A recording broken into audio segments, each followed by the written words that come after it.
Tu sais pas de quoi on peut parler du jeu, il fait. Ce match, on peut pas le perdre. On peut pas le perdre. Je veux pas trop vous mettre la tête, mais vous savez pourquoi on est là. Mais qu'on parle quoi de moi, du tout, je l'ai gagné, je sais pas moi. On a rien fait.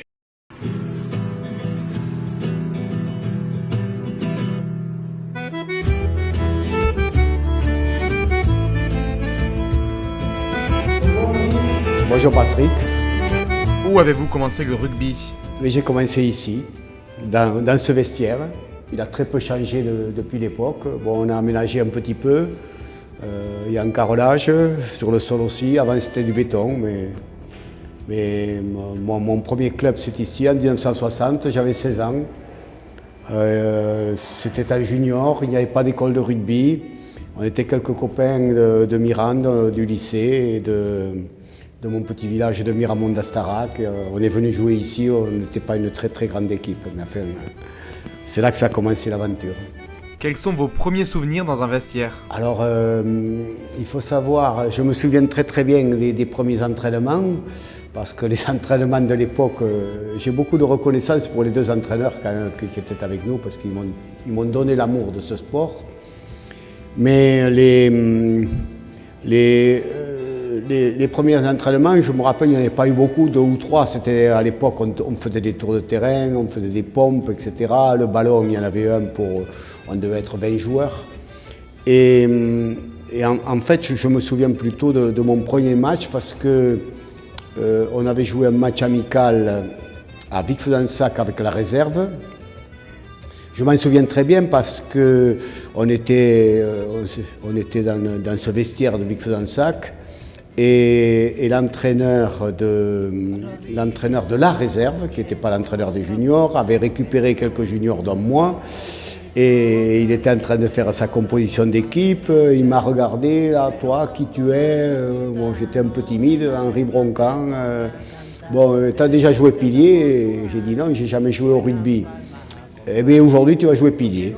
Et j'avais un gabarit à peu près le même que maintenant. Et j'ai joué dans mon premier match avec Fezensac pilier. En face, je dis toujours, le pilier qui était en face de moi, je me rappelle, c'était 2 jumeaux, il s'appelait Dumont. Il a dû jouer en première le dimanche suivant. Et à la mi-temps, l'entraîneur qui était loin d'être idiot m'a dit, écoute-moi Henri, ça suffit, pilier, tu vas passer à l'arrière. Donc je suis passé je suis passé du numéro 3, c'était même un pilier droit, à numéro 15. Quels sont vos premiers souvenirs en équipe senior? Là, c'est un événement presque historique parce que il faut savoir que l'USAM, le club d'ici, est devenu champion de France en 1961. Et ce dont je me souviens très bien, c'est que au moment du push d'Alger, les réservistes ont été rappelés. Et moi qui ne jouais qu'en junior, j'ai été appelé avec 3 ou 4 camarades pour remplacer éventuellement des joueurs de l'équipe première qui ont été réquisitionnés à ce moment-là. Et alors j'ai eu donc un entraînement avec l'équipe première ici, mais je m'en souviens comme si c'était hier parce que c'était formidable. J'en ai un souvenir ému bien entendu parce que l'entraîneur de l'époque, que je connaissais très très bien aussi, nous a réunis ici. C'était les préparatifs du combat, je me rappelle c'était un mercredi après-midi, donc c'était autour du 20 avril. Et je me souviens très très bien des conseils qu'ils donnaient. Je me rappelle qu'ils avaient eu des renseignements sur l'équipe que Mirande rencontrait, c'était Garlin, en quart de finale. Et les renseignements c'était du type, voyons,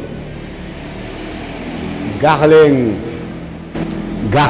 il y a un très bon 10 et il y a un très bon 8. Et là, c'était, bon, toi, il ne parlait pas à moi, bien entendu, mais il parlait à des joueurs expérimentés. Toi, tu dois t'occuper du 8, il ne doit pas finir le match. Et toi, tu dois t'occuper du 10, tu ne dois pas finir le match. Le 8 et le 10, bien sûr, ont fini le match. Mais Mirande a gagné. Par contre, en fin de semaine, les joueurs ont été libérés. Et donc, je n'ai pas joué ce quart de finale, ni la demi, ni la finale. Je le regrette beaucoup parce que c'est le seul titre de champion de France remporté par le club de Mirande. Même si c'était en 4e série, un titre de champion de France, c'est toujours très bon. Vous souvenez-vous d'un vestiaire qui vous a marqué? Vestiaire, incontestablement, c'est Albi. j'ai passé, en fait, c'est pas le vestiaire d'Albi, c'est le tunnel d'Albi. Le tunnel d'Albi, il est exceptionnel. Et justement, les journalistes, les photographes, etc. l'ignorent, quoi.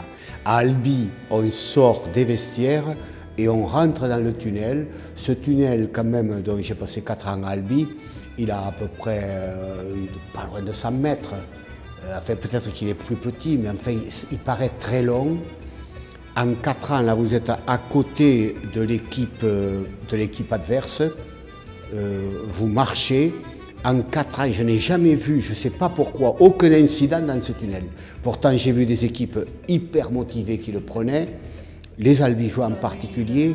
Ce tunnel, on crie, on hurle, les joueurs savent que personne ne les voit, les 2 équipes sont là, elles sont entre elles, il n'y a pas de journalistes, il n'y a pas de photographes.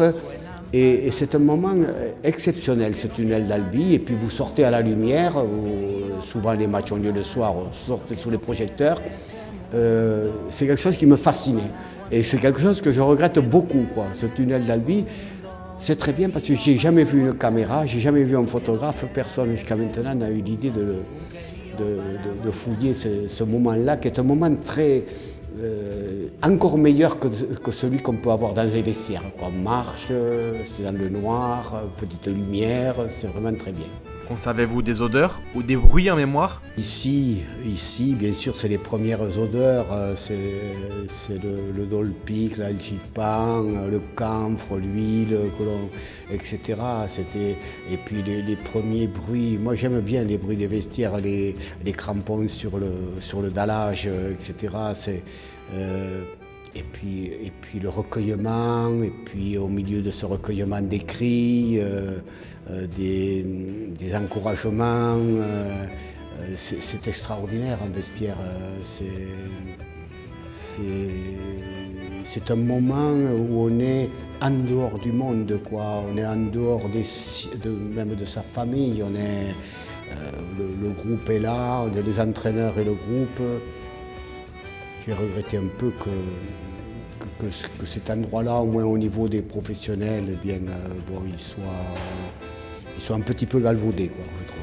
C'est quoi un vestiaire de rugby? Vestiaire, pour moi, le vestiaire, ça me rappelle les cabanes de mon enfance. Dans notre enfance à nous, c'était un peu la guerre des boutons au village. On se construisait des cabanes, des endroits à plusieurs, 5, 6. Et là, nos parents ne connaissaient pas, n'avaient pas le droit de venir.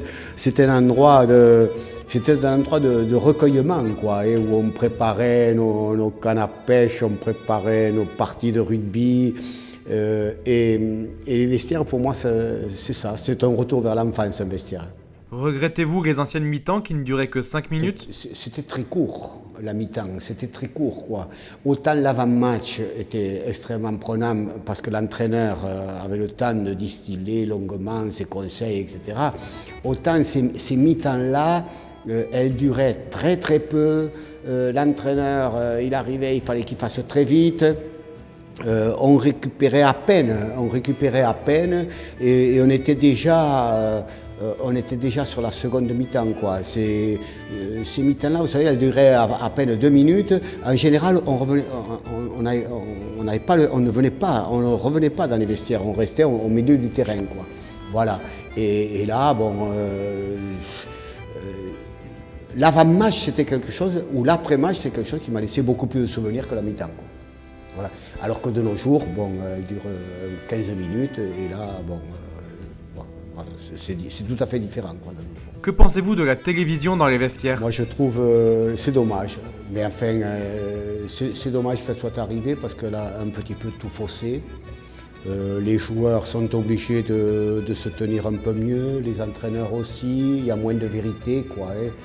Le vestiaire, c'était un moment, et c'est toujours un moment dans les petits clubs d'ailleurs, hein, où il y a beaucoup, c'est très réaliste, quoi. Alors que maintenant, on sent les joueurs, quand on les interroge un petit peu, langue de bois, les attitudes, c'est des attitudes très conventionnelles. Moi, moi j'ai regretté, mais après, bon, c'est normal que les caméras, que la télévision paye. Ce sont eux qui payent. À partir du moment, dans ce rugby professionnel, où les gens qui payent, ce sont les maîtres, quoi. Voilà. Tandis que le vestiaire d'avant, pas grand monde n'y rentrait, quoi. C'était un honneur pour celui qui était invité à participer à une préparation d'avant-match. C'était un honneur d'être invité dans un vestiaire. Et puis en général, cette personne-là se mettait dans un coin, ne gênait personne. Voilà. Moi, je regrette un petit peu, quoi. Pourquoi sépare-t-on les avants et les arrières? Ça correspond tout simplement au jeu. Les avants ont toujours eu besoin d'être groupés, parce que le jeu groupé, c'est le jeu qu'ils pratiquent, c'est-à-dire la mêlée, le regroupement, la touche. Voilà, il y a beaucoup de... Les avants se touchent beaucoup, etc. Les trois quarts, c'est différent, ils ont besoin d'espace. Et même dans un vestiaire, ils ont besoin d'un peu plus d'espace. Les avants ont besoin, même je le vois maintenant dans les vestiaires des grands clubs, etc., ils ont toujours besoin de se regrouper, même si de nos jours, il y a des avants qui touchent davantage de ballons que les trois quarts. À notre époque, à nous, où le combat était essentiel, hein, parce que le combat était essentiel, moi je le répète, j'ai commencé en 1960, longtemps le combat était essentiel, et il fallait se préparer au combat, et pour se préparer au combat, il ne fallait pas être dispersé, quoi. Alors que les trois quarts étaient moins préparés quand même à ça, quoi. Avaient moins besoin de se préparer, quoi. Ils étaient plus dans le jeu. Les avants, souvent d'ailleurs, on s'amusait, vous le savez, on donnait un ballon à un pilier avant le match, on était, tu ne le toucheras plus, quoi. Mais ça correspondait un petit peu à la vérité du jeu de l'époque. Chaque place est-elle importante dans un vestiaire? Ah oui, oui, oui. Oui, c'est un petit peu comme dans la vie, quoi. On se gagne la place, hein. Vous voyez, ici, moi je me rappelle quand j'ai été capitaine, entraîneur, etc., j'avais ma place là. Quand je suis arrivé dans l'équipe première, j'étais là derrière, et il a fallu faire ça, quoi, en gros. Et cette place-là était très importante ici, dans ce vestiaire-là, parce que vous voyez, ils ont muré cette porte.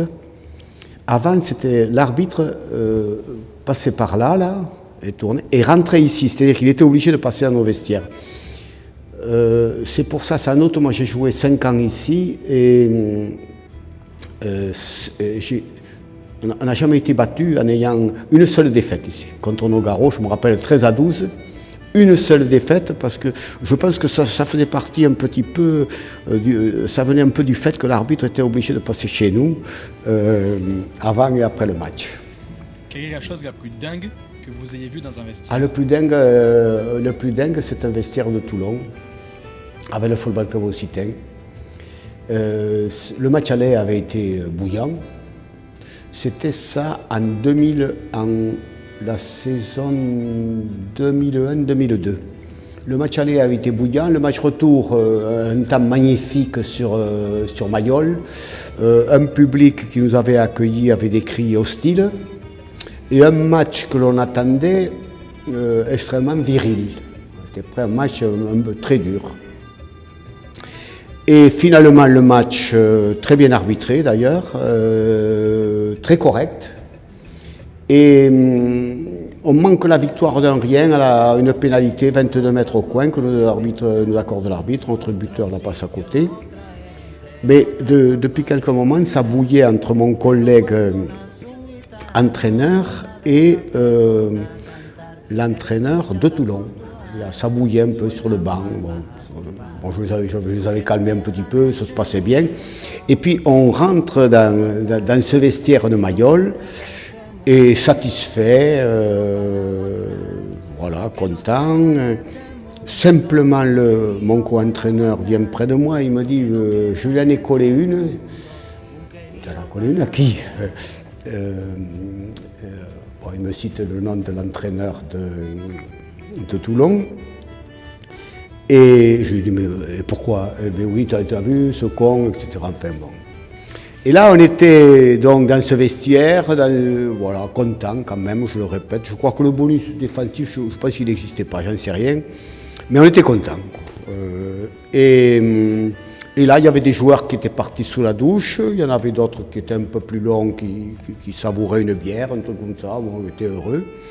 Et tout d'un coup, la porte s'ouvre et arrivent tous les joueurs de Toulon, serrés les uns contre les autres, dans un vestiaire. Mayol, c'était sans doute, je pense que ça a dû changer depuis, c'était pas quand même un vestiaire immense, quoi. Et là, le capitaine de Toulon se met devant, un peu moment de stupeur chez nous. J'ai repéré tout de suite leur entraîneur avec un œil qui avait déjà gonflé. Et il se met là-dedans au milieu de l'assistant, au milieu du vestiaire, tous les joueurs groupés. Et il dit, bon voilà, vous avez une belle équipe, vous méritiez de gagner aujourd'hui, mais celui qui a osé taper, et il cite le prénom de l'entraîneur, eh bien il ne sortira pas vivant. Un moment de stupeur extraordinaire, des types qui reviennent de la douche, aussitôt, les uns à poil, les autres habillés, etc. On se cherche. Et là, on a été sauvés. J'avais récupéré un Géorgien. Oui, parce qu'il avait dit le fils de pute qui a osé. Et le Géorgien, lui, il a compris, parce qu'il le regardait un peu, alors qu'il était pour rien, il a compris que le fils de pute, c'était lui. Oh là, il s'est levé, c'était quand même un colosse, mais enfin, il s'est levé en colère, furieux. Quoi, fils de pute, moi, toi, fils de pute, toi, fils de pute. Du coup, on a un peu réagi, on s'est levé. Moi, parmi les Toulonnais, j'avais quelques joueurs que je connaissais bien, dans mon ancienne ouverture, Laurent Saliès. On a réagi, mais voyons, moi, c'est pas possible, etc. Et finalement, ils ont reculé, ils sont sortis dans le couloir, et il ne s'est rien passé, quoi. Mais on peut imaginer s'il y avait eu, je sais pas comment ça aurait pu se terminer, parce que ça aurait été terrible, quoi. Voilà, c'est un souvenir. J'ai été sauvé par, il s'appelait Mamouka, nous avons été sauvés par Mamouka, qui en fait n'avait rien compris à ce que disait, parce qu'il parlait très peu le français, à ce que disait le capitaine de Toulon. Qui fallait-il éviter dans un vestiaire ? Ah ouais, là, attention, parce qu'il y avait des... en général, c'était les avants, quoi.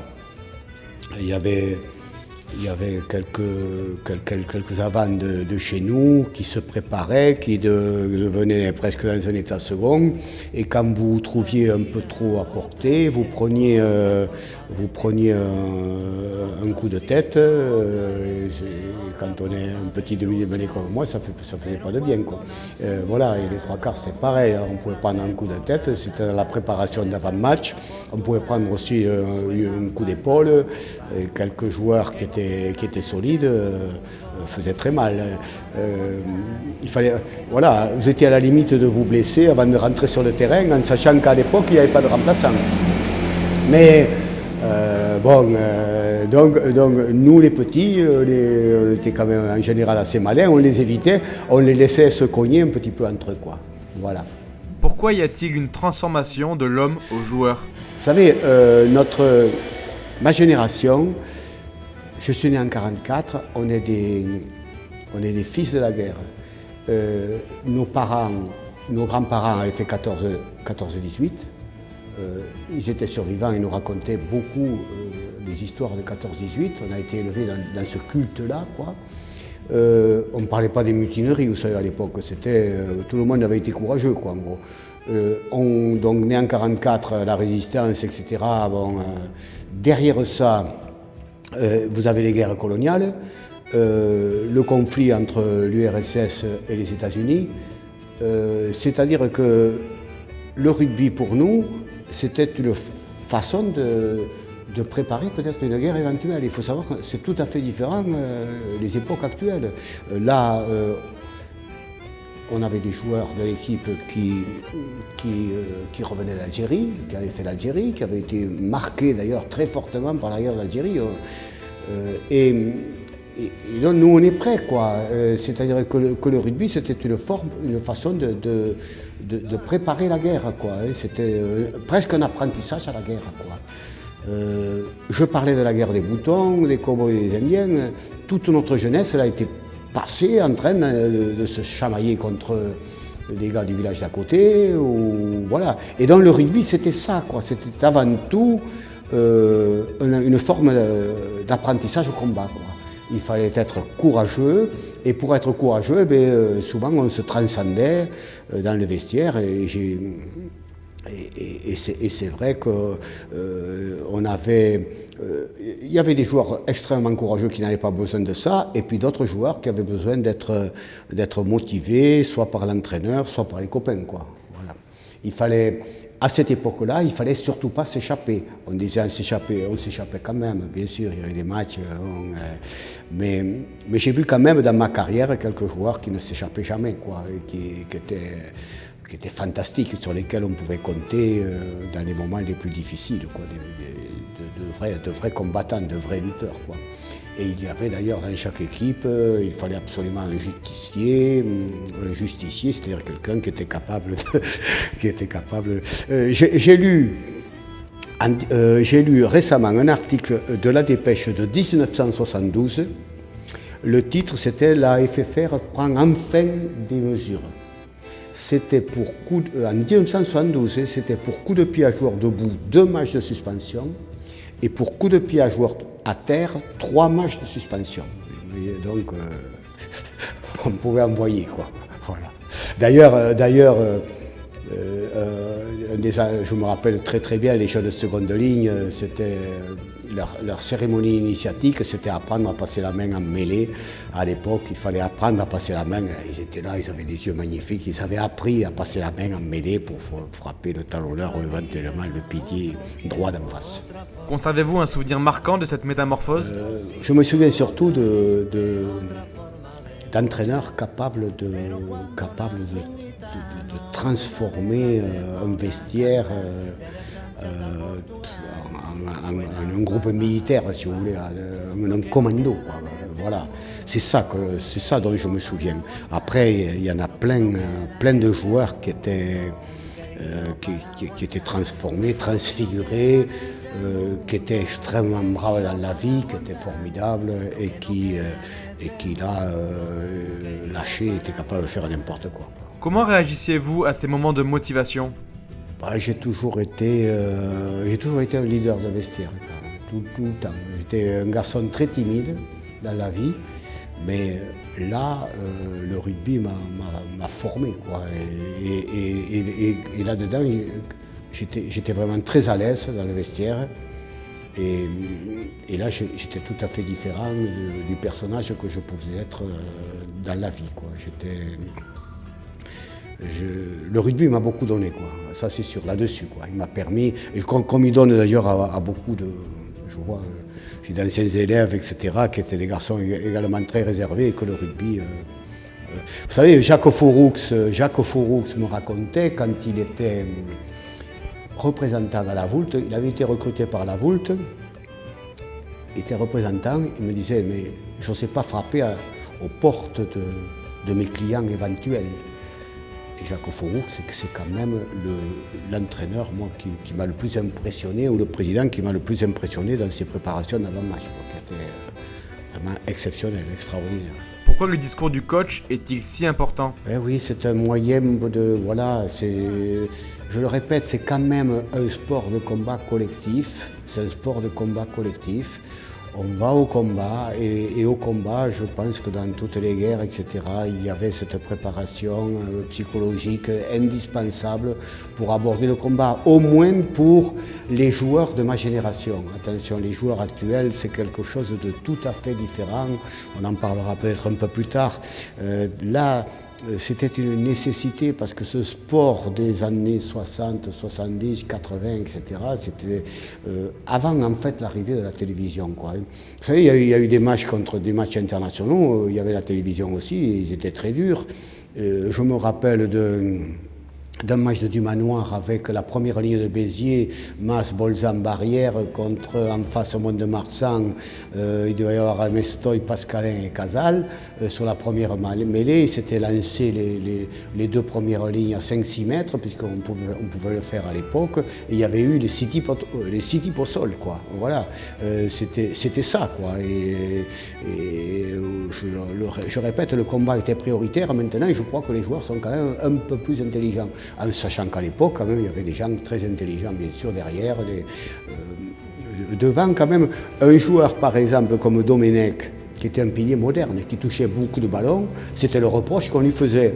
Les avants, c'est pas fait pour toucher le ballon. Les avants, c'est fait pour plaquer, cogner, etc. À l'époque.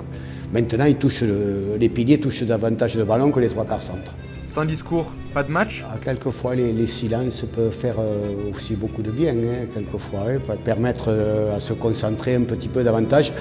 Mais je n'ai jamais vu un match important sans qu'il n'y ait un discours de l'entraîneur, et des présidents aussi. Il est arrivé que des présidents, Fouroux par exemple, quand j'étais à Auch, lui était président, quoi, à l'époque.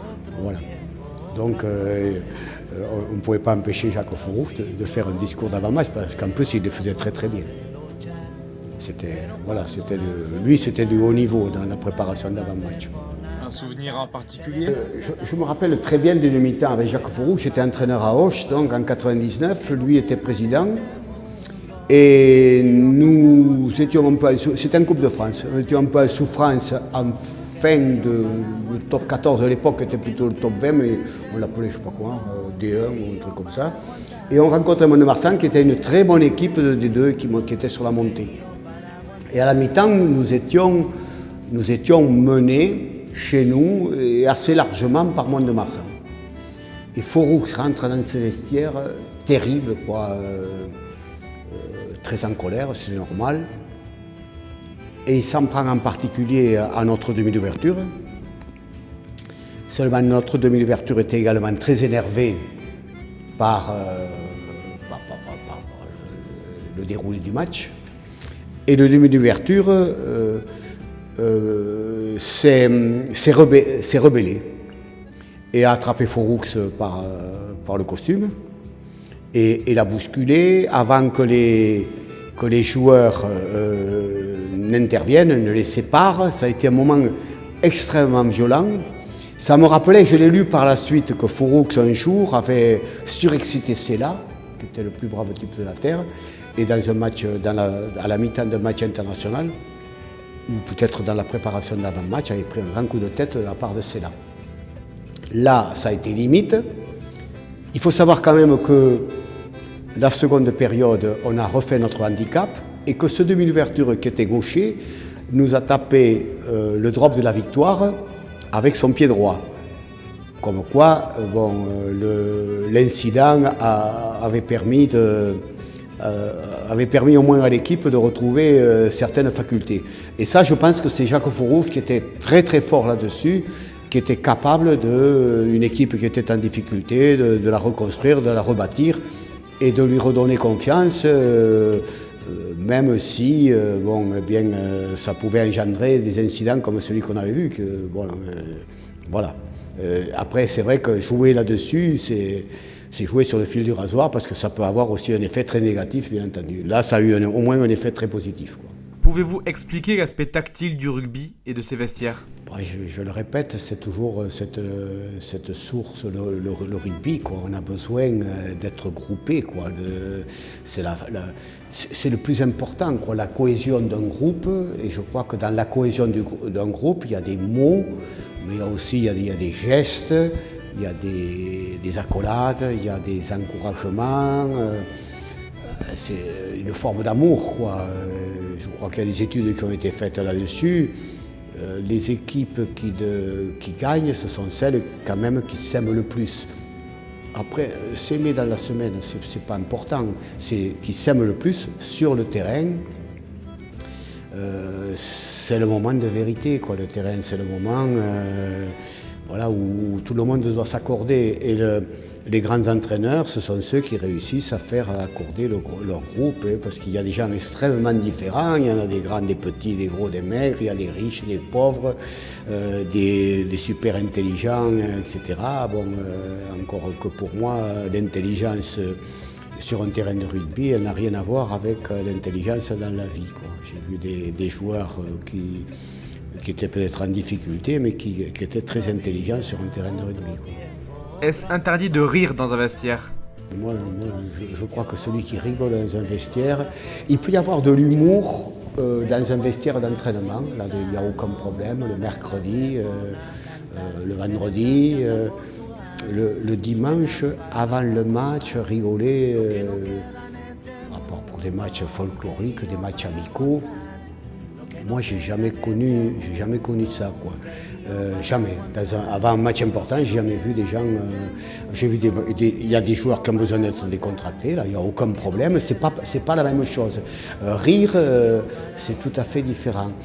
Et dans ces histoires de vestiaire, j'avais été marqué une fois avec Lombès, on a rencontré des Gallois dans le cadre d'un jumelage avec une équipe de Pays de Galles.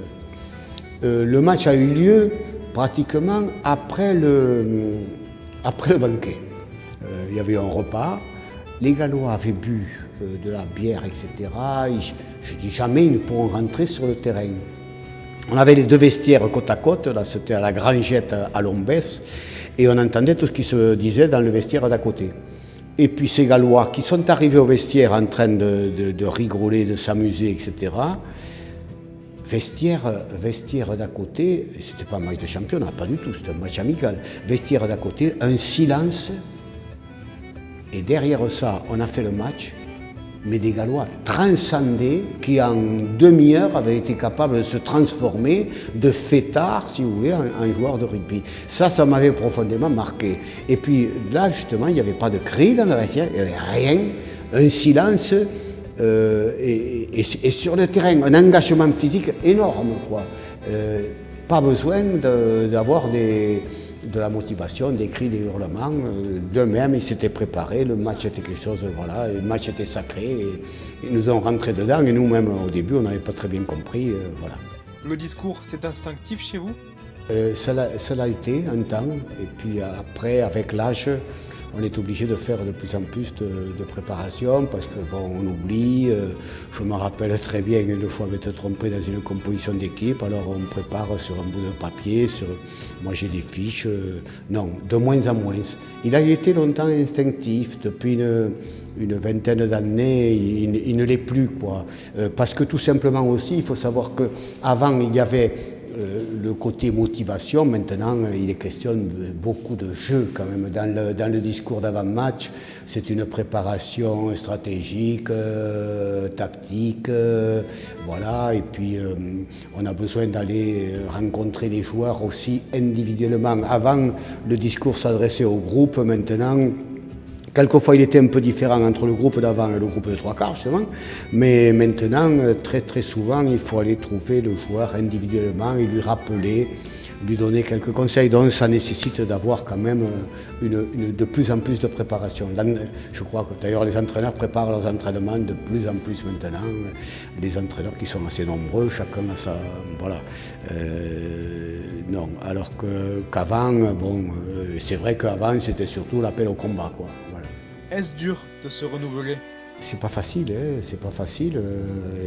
Il faut essayer de toujours trouver quelque chose de nouveau quand même, dans une préparation d'avant-match, parce que on est dans une société quand même de zapping. Avant, je le répète encore une fois, cette époque des années 60, c'est un peu marche ou crève. Pas trop de raisonnement, un coup de pied au cul, une gueulante, il y en a avant toutes, il faut y aller. Là maintenant, on a des joueurs qui réfléchissent de plus en plus, quelquefois trop. Ma génération regrettera un petit peu ces groupes qui avançaient, qui fonçaient, etc., qui ne se posaient pas de questions. Maintenant, il faut faire attention à ce qu'on dit, il faut essayer de connaître le caractère de chacun de nos joueurs. Il y a des hypersensibles, il y en a après lesquels il faut crier, d'autres qu'il faut caresser. Enfin, c'est de plus en plus difficile. difficile, c'est de faire avancer un groupe quoi, de nos jours, ça c'est incontestable. Alors est-ce que les groupes sont plus intelligents?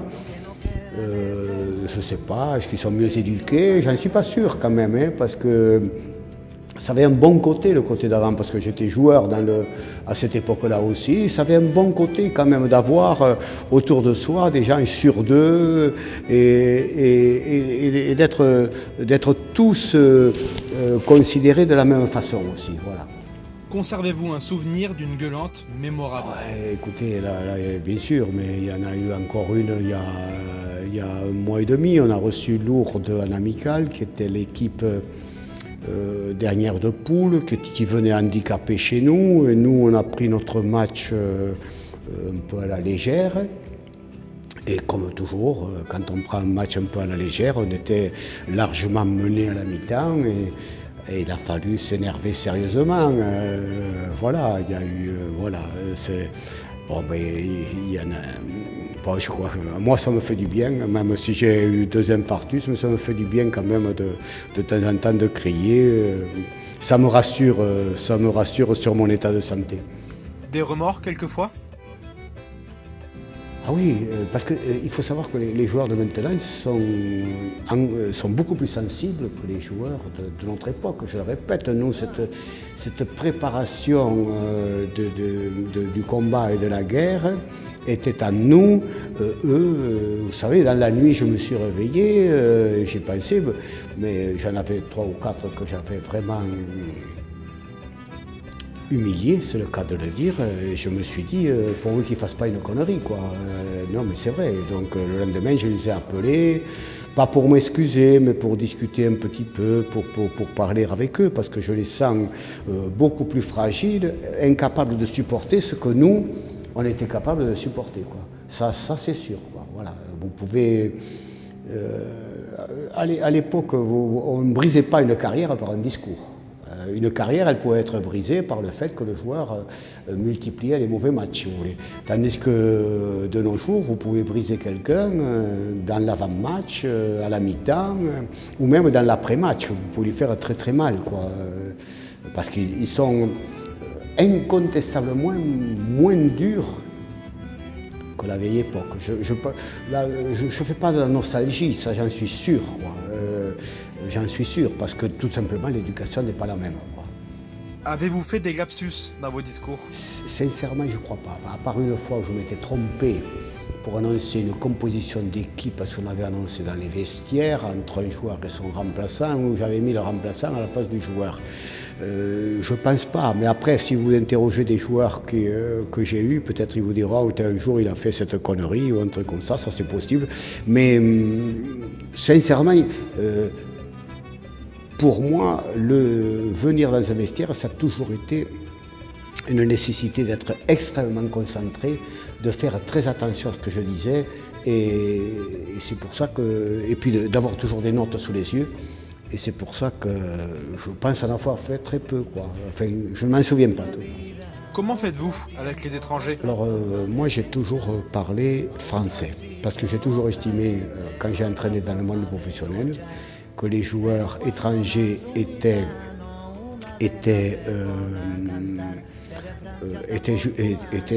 professionnels et qu'ils venaient dans notre pays, que c'était... C'est pas du tout, c'est un langage d'extrême droite que je tiens là, pas du tout. Mais j'estime qu'ils doivent faire l'effort d'apprendre le français. C'est le minimum. Je suis toujours surpris quand des journalistes sont obligés de parler anglais à un joueur qui évolue dans une équipe française. Je pense que c'est une nécessité pour eux, ils sont professionnels d'apprendre le français. Après, quelqu'un comme moi, bien sûr que je peux parler un petit peu anglais, je vais perdre en parlant anglais pratiquement toute ma crédibilité parce que c'est un anglais du Gers et il est très loin d'être parfait. Donc je pense que le joueur anglais qui va m'entendre parler anglais, il va doucement se marrer et ça ne va pas être très bon pour sa concentration.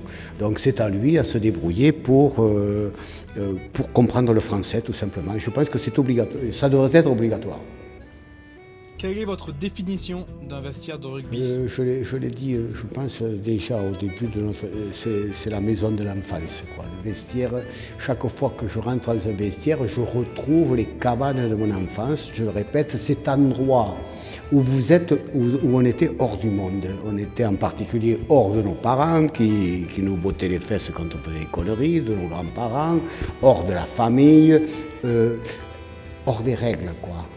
Là, on est dans un groupe, on est dans un vestiaire, c'est la maison des joueurs de rugby, quoi. C'est-à-dire que là, le public n'y est pas, les présidents y sont rarement, les dirigeants n'y sont pas. Je ne suis pas contre les dirigeants, je ne suis pas contre le public, il en faut, bien sûr, il faut des présidents, etc. Mais on est entre nous, quoi, là. Voilà, on peut... Vous savez, j'ai vu des gens se dire dans les vestiaires des choses qu'ils n'auraient jamais dites dans la rue ou dans un bar ou ailleurs. Dans le vestiaire, c'est un gros moment de vérité, quoi. Voilà. Avez-vous quelque chose à ajouter? Non, je suis très content des questions que vous m'avez posées, voilà. Et puis, non, j'en vois pas d'autres. Je le répète, c'est un moment de vie et je regrette encore une fois que le vestiaire soit si grandement ouvert justement par le fait de la télévision, par le fait des médias aussi, parce que ce qui se dit dans un vestiaire, ça devrait rester qu'entre ceux qui participent à cette réunion, quoi, de joueurs dans le vestiaire et d'entraîneurs, quoi, voilà. C'est un gros moment de vérité, quoi. C'est des moments de vérité les plus forts que j'ai pu trouver dans ma carrière, c'est là qu'ils se sont déroulés.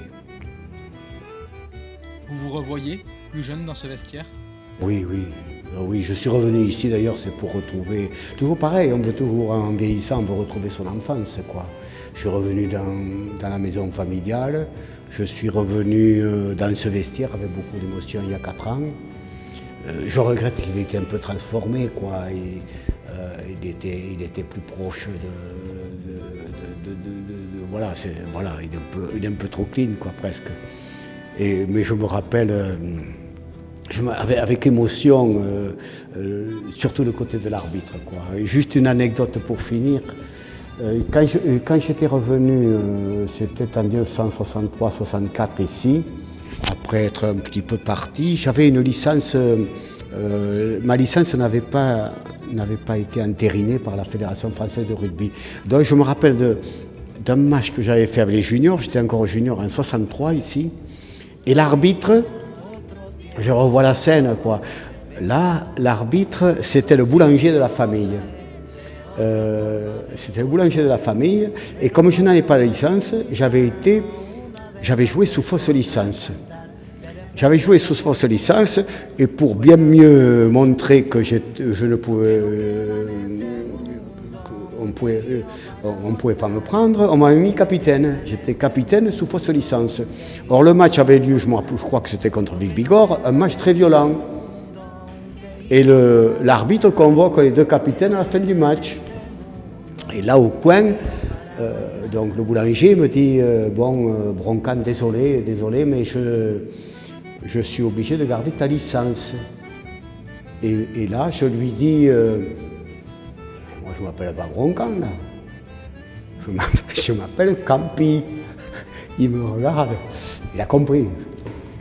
Et le pauvre Campi avait pris 8 matchs de suspension, quoi. Voilà, quoi. Voilà, un des souvenirs que j'ai, un des plus meilleurs souvenirs, oui, le pauvre Campi qui ne pouvait pas jouer au rugby cette année-là, et c'est pour ça que, bon, en définitive, c'était pas une grande peine pour lui, puisqu'il ne pouvait pas jouer à ce moment-là. Voilà.